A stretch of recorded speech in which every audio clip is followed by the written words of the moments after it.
film. Et donc on va parler aussi d'un autre film qui était couillu à l'époque. Ah oui. Et alors, qu'il le reste encore. Alors qui est ressorti en numérique, qui date de 1974, c'est le Massacre à la tronçonneuse de Toby Hooper, que j'ai pu voir pour la première fois dans ma vie. Que tu n'avais jamais vu Honte en à toi. vidéo avant.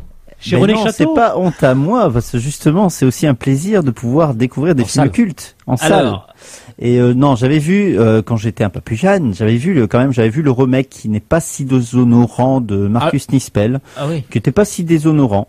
Franchement, il se laissait regarder, mais en fait, à côté, le remake, il est gentil. et voilà. Non, mais bon, j'avais un peu peur moi des restaurations numériques parce que je sais qu'il avait un grain particulier ce film-là. Sachant que c'était filmé de mémoire en 16 mm, gonflé en 35. Tout à fait, ouais. Du 16 gonflé Avec un en côté 35. très En plus, avec beaucoup de filtres utilisés pour dégrader l'image justement. des saturations de couleurs, Donc etc. j'avais un peu peur parce que des coups comme ça, c'était Barry Lyndon qui a une version restaurée numérique qui est absolument scandaleuse parce que on a l'impression du flou, alors qu'en fait voilà, c'est quand même justement Barry Lyndon il a utilisé une caméra qui était et oui, et justement là c'est un peu le problème. Alors j'avais un peu peur pour ce film-là justement de perdre cette authenticité de il y a quelqu'un qui a le portable allumé, j'espère que c'est pas moi qu'on est en train de m'écrire parce que moi j'ai le portable allumé. Non, c'est bon. C'est pas le mien. Bon. Ah, ok, d'accord. Bon, voilà. Et donc j'avais un peu peur. Et au final, la version, bon, avant de commencer sur le film en lui-même, mais je trouve que la version numérique est vraiment, j'avais l'impression d'assister à une projection 35, tellement qu'elle est bien faite. Elle est vraiment, ils ont tout bien retravaillé comme il faut. Parce que justement, ils ont voulu respecter le côté voilà. aussi un petit peu. Mais tout est respecté et peut-être même qu'ils ont amélioré ils ont vraiment respecté l'œuvre originale, je pense. Et même le son. Le son est extrêmement important dans le film. Oui. Et il est vraiment voilà quoi, il nous plonge vraiment en enfer comme on peut dire quoi, et dans le cauchemar absolu. Ça vrille les nerfs. Et moi je dis que c'est un film qui vrille les nerfs. Et donc c'est un film que j'ai découvert au final et que j'ai trouvé voilà, enfin moi je trouve que c'est alors l'histoire rapidement, c'est des petits jeunes comme ça qui partent avec leur van en vacances, je sais plus où, enfin dans c'est l'une d'entre qui traverse un peu les États-Unis, mais ils veulent s'arrêter, il y en a un frère et une sœur qui veulent s'arrêter là où ils ont vécu quand ils étaient enfants. Et voilà, et ils vont recueillir un autostoppeur un peu déglingué, voire carrément fou, et ils vont le laisser sur le bord de la route et parce qu'il va mordre ou couper l'un d'entre eux, et donc il va leur laisser une marque sur le van et donc après ils vont s'arrêter un peu plus loin. Bref, on va revoir ce fameux autostoppeur un peu plus loin dans l'aventure et on va se rendre compte qu'il fait partie d'une famille un petit peu déglinguée. Et si c'est le mot qui peut convenir. Et voilà, donc ces petits jeunes vont se retrouver au milieu d'une sorte de, au milieu d'une famille qui va les prendre comme, on peut le dire, de toute façon les gens connaissent à peu près l'histoire, mais bon pour de la nourriture quoi, hein, c'est pour de la bouffe. Et ils vont être tués d'une manière comme les vaches. Voilà, en gros c'est ça. Donc voilà. Donc il dure 1h24 et pendant 1h24 la pression monte et ça ne s'arrête jamais et voire ça monte tout le temps. À savoir qui va être le dernier. Ouais, mais c'est plus que ça en fait. Moi je trouve que le film il parle on fait la définition des films d'horreur et je crois que c'est vraiment la définition d'horreur. Je crois qu'il y a le paroxysme de l'horreur dans Massacre à la tronçonneuse en fait, dans tout le cinéma de genre. Et pourtant je suis fanat du cinéma de genre d'horreur et je trouve que là c'est l'horreur vraiment la plus totale parce qu'il y a quand même la fameuse séquence de repas qui est culte. Et qui est culte, on sait pourquoi. C'est pas qu'elle est violente, c'est qu'elle est glauque à souhait. Elle est très dure. Elle est très dure au niveau moral. Et puis au niveau des images qui nous restent en tête, même après la projection pendant je sais pas combien de temps. Et tout est fait pour qu'on bascule vraiment dans l'horreur la plus totale.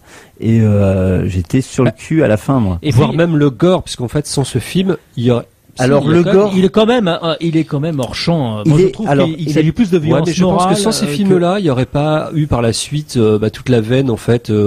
Je pense alors.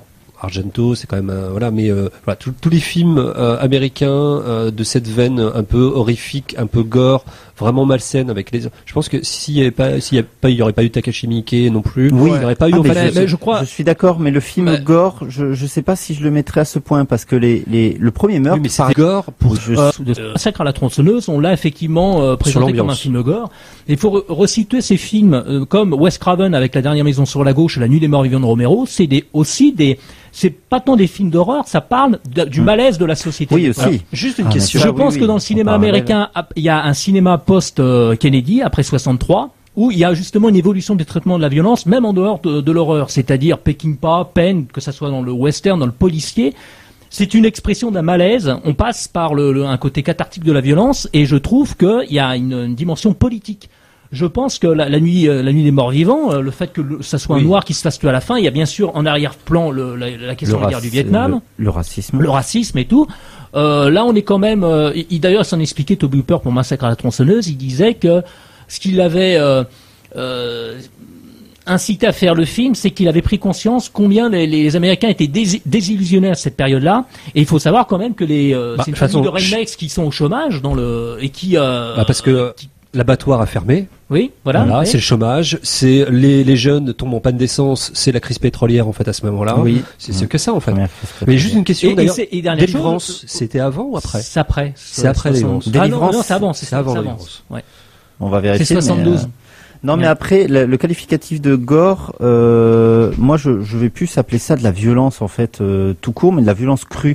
Parce que le premier meurtre, le premier... Parce que le gore, c'est du gratuit. Le premier meurtre, il est quand même d'une violence crue, ça veut dire c'est un plan large, et le mec avance, et t'as Leatherface qui arrive avec sa massue, et qui le cogne, mais on le voit pas en gros plan. Ouais. On voit rien de tout ça, on le voit tomber. Le gore, il y a un côté outrancier où t'es à une certaine distance handicap, t'as un rapport au réel qui est vachement fort, qu'on essaye de remettre dans les films genre Saw et compagnie, mais avec oui, mais justement, c'est que Saw, c'est gentil. Films de l'époque, mais dans les films de l'époque, même de Craven, t'as un rapport cinéma direct. Non, mais c'est pas ça que on n'est pas dans les codes. Je parle de gore parce que on est un peu dans un genre, et autant tu vois, toute proportion gardée, on parle des soldats Ryan, ce genre de choses. Il t'a quand même une violence crue en fait sur le soldat Ryan. C'est quand même la tripaille aussi, ce genre de choses.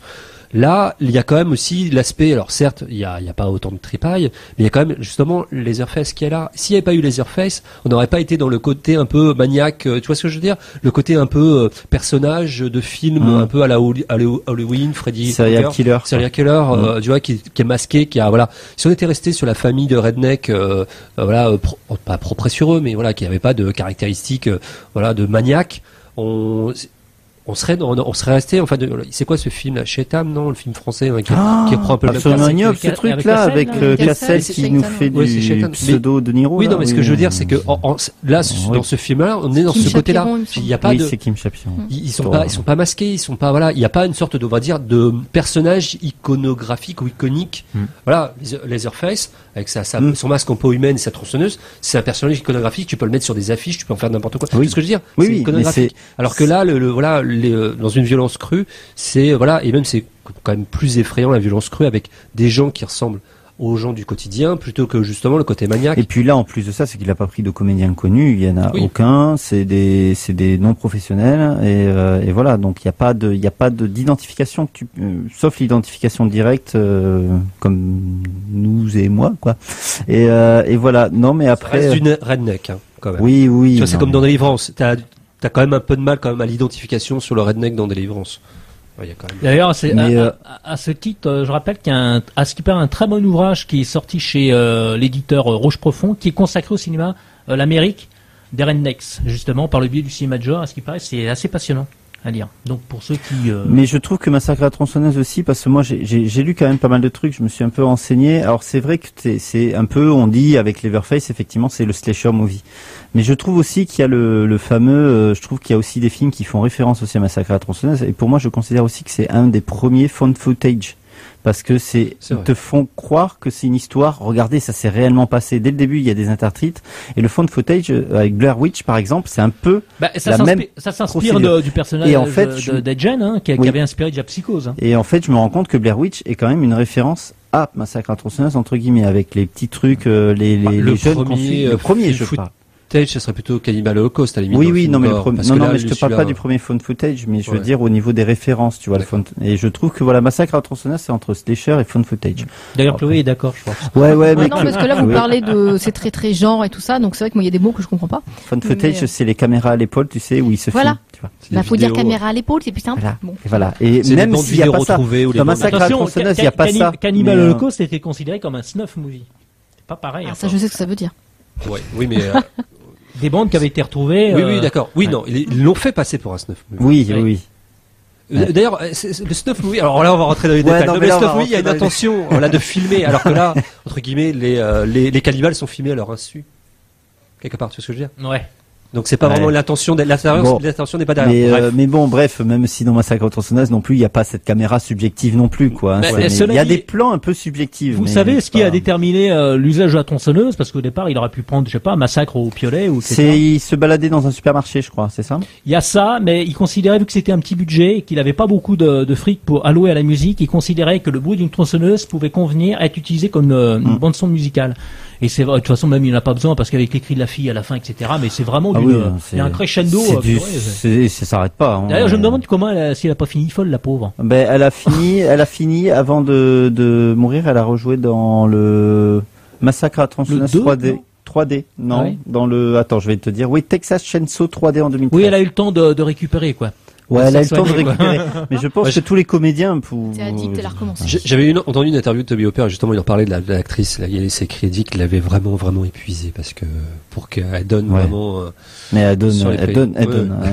Non, mais ça, même on en vient à se demander si on lui cachait pas des choses sur le je pense que sur le tournage, on lui racontait pas tout et je pense qu'il y avait des vrais éléments de surprise. Paraît-il que de toute façon, le tournage, il a été horrible parce qu'il crevait de chaleur, le matériel tombait en panne, c'était très glauque en plus de ça, les décors sont quand même c'est morbide et voilà. Et que la situation de chômage, de précarité des gens était réelle en fait aussi dans le film. Oui, voilà. Mais il y a tout qui participe vraiment. C'est un cinéma qui sollicite tous les sens, c'est-à-dire ça sature au niveau du son, même au niveau même au début, ça commence par les plans de cadavres. Moi, j'ai plus vu, mais avec des plans en surlumineux, etc.